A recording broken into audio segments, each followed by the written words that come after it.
Chris में प्यारे भाई और बहनों, आज के मनन चिंतन के लिए हम लेंगे संत लूकस का सुसमाचार अध्याय 11 पद संख्या 14 से 23 तक। अगर आपके पास बाइबल हो तो कृपया अपना बाइबल लें। संत लूकस का सुसमाचार अध्याय 11 14 से 23 तक। आइए हम वचन पढ़े। ईसा ने किसी दिन एक अबदूत निकाला जिसने एक मनुष्य को गूंगा बना दिया था। अबदूत के निकलते ही गूंगा बोलने लगा और लोग अचंभे में पड़ गए। परंतु उनमें से कुछ ने कहा, यह अबदूतों के नायक बेल्जेबूल की सहायता से अबदूतों को निकालता है। कुछ लोग ईसा की परीक्षा लेने के लिए उनसे स्वर्ग की ओर से कोई चिन्ह मांगते रहे। उनके विचार जानकर ईसा ने उनसे कहा, जिस राज्य में फूट पड़ जाती है वह उजड़ जाता है और घर के घर ढह जाते हैं। यदि शैतान अपने ही विरुद्ध विद्रोह करने लगे तो उसका राज्य कैसे टिका रहेगा? तुम कहते हो कि मैं बेल्जेबूल की सहायता से अबदूतों को निकालता हूँ। यदि मैं बेल्जेबूल की सहायता से अबदूतों को निकालता हूँ तो तुम्हारे बेटे किसकी सहायता से उन्हें निकालते हैं? इसलिए वे तुम लोगों का न्याय करेंगे। परंतु यदि मैं ईश्वर के सामर्थ्य से अबदूतों को निकालता हूं तो निसंदेह ईश्वर का राज्य तुम्हारे बीच आ गया है। जब बलवान मनुष्य हथियार बांधकर अपने घर की रखवाली करता है तो उसकी धन संपत्ति सुरक्षित रहती है। परंतु यदि कोई उससे भी बलवान उस पर टूट पड़े और उसे हरा दे तो जिन हथियारों पर उसे भरोसा था वह उन्हें उससे छीन लेता है और उसका माल लूट कर बांट देता है। जो मेरे साथ नहीं है वह मेरा विद्रोही है और जो मेरे साथ नहीं बटोरता वह बिखेरता है।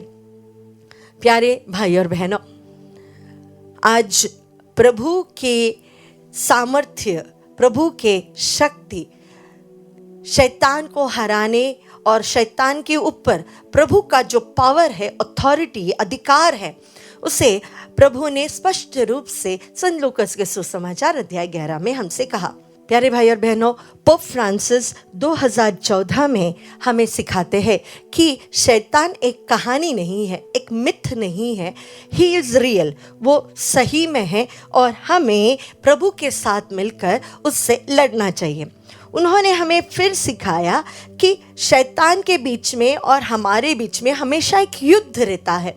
शैतान हमेशा हमें हराना चाहता है, उसके दास दासी बनाना चाहता है। तो हमें ईश्वर के साथ खड़े रहकर, प्रभु के साथ खड़े रहकर अपने आप को डिफेंड करना रहता है।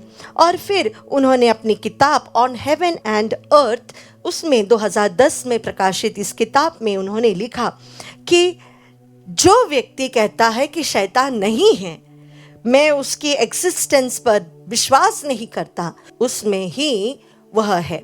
और शैतान कभी नहीं चाहता कि हम माने कि शैतान है। वह हमेशा कहता है मैं नहीं हूँ।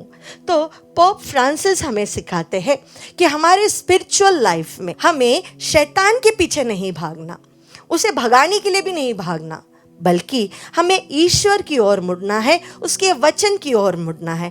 अगर हम अपने आप को वचन से, ईश्वर के सामर्थ्य से भर देंगे तो शैतान कभी भी हमें हरा नहीं सकता। हमें उसके पीछे दौड़कर उसे हराने की ज़रूरत नहीं, बल्कि पोप फ्रांसिस हमसे कहते हैं हमें वचन के द्वारा, ईश्वर के साथ हमारा जो संबंध है उसके द्वारा उसे हराना है।